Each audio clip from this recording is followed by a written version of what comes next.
Kejaksaan Negeri Makassar menggelar refleksi akhir tahun 2023 yang digelar di kantor Kejaksaan Negeri Makassar.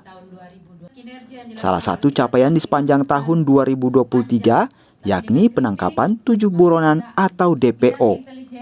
Selain itu, di tahun 2023, penanganan perkara tindak pidana umum sebanyak 3.300, sementara penanganan perkara pidana khusus masing-masing 2 masuk penyelidikan, 10 penyidikan, 20 penuntutan, dan 21 eksekusi.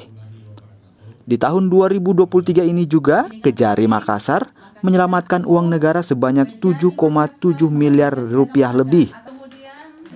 Bidang intelijen dari seluruh kegiatan yang ada di dalam program kerja, Litpanggal, Pakem, JMS, Penkum, Jaksa Menyapa,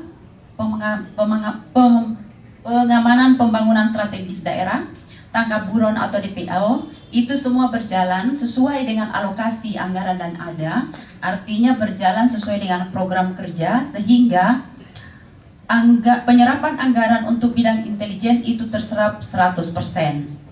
Lalu kemudian prestasi bidang intelijen juga yaitu mendapatkan penghargaan atas peringkat pertama atas prestasi bidang intelijen tahun 2023.